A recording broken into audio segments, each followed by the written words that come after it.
Hello guys, welcome back to my channel. सबसे पहले मेरी तरफ से आप सबको हर हर महादेव, मैया भवानी की जय। आज मैं अपने चैनल पर जो भजन गीत लेकर आई हूँ वो है तीज स्पेशल शिव जी का और पार्वती माता का भजन है। आप लोग लास्ट तक देखिएगा, बहुत ही प्यारा है, बहुत ही अच्छा है।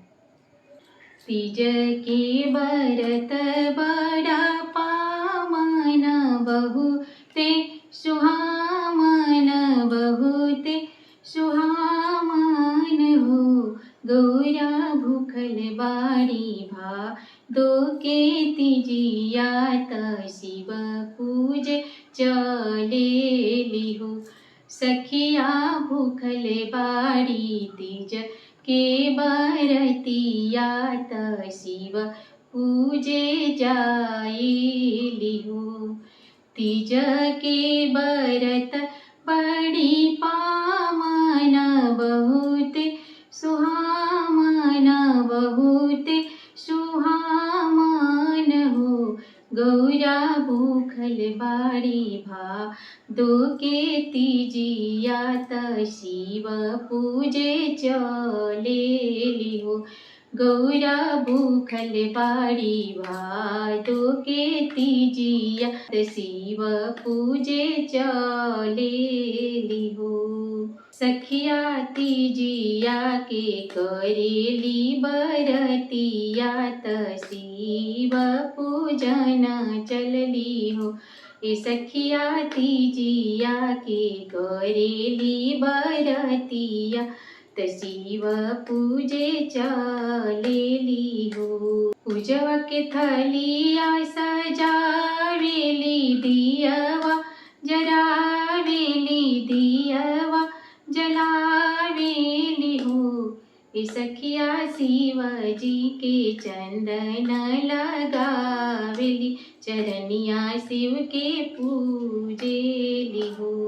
चढ़ावेली भांग बेला पतिया, तयवरी धतूरा फूल यवरी कनैली फूल हो। चढ़ावेली भांग धतूरवा, तयवरी बेला पतिया, तयवरी कनैलियानु हो। अरे कर जोड़ी शिव के मनावेली, कर जोड़ी शिव के मनावेली, बैठली मंदिर बीचे हो। ए सखिया कर जोड़ी शिव के मनावेली, बैठली मंदिर बीच हो। मंग मंग गौरा भवानी, त मंग मंग गौरा भवानी, त हमरा से बर मांग हो। मंग मंग गौरा भवानी, त हमारा से बर मांग हो। ए गौरा जमनी जमनी तोहरा हृदया, उहे रे तूहू मांगनु हो। ए गौरा जमनी तुहारे हृदया समाश, उहो रे तूहू मांगनु हो। ए गौरा जमनी तुहरे हृदया समाश, तवनी तूहू मांगनु हो। रौर दिहल भोला सब कुछ नैहर ससुरवा, त नैहर ससुरवानु हो। रौर दिहल भोला सब कुछ नैहर ससुरवा, त नैहर ससुरवानु हो। रौर दिहले भोला सब कुछ नैहर ससुरवा, त नैहर ससुरवानु हो। महादेव गोदी बाणे कार्तिक गणेश, त धन धन भाग हमरे हो। ए महादेव गोदिया में कार्तिक गणेश, त धन धन भाग हमरो हो।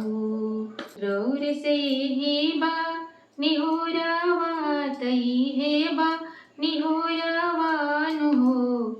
शिव जी सिंदूरा से सजल रहे मांग, त जुगे जुगे हवा तनु हो, रोर से इतना निहोरा बा, त इतना निहोरा बानु होय, शिव जी सिंदूरा से सजल रहे मांग, त जुगे जुगे हवा तनु हो, ए शिव जी सिंदूरा से सजल रहे मांग, त जुगे जुगे हवा तनु हो।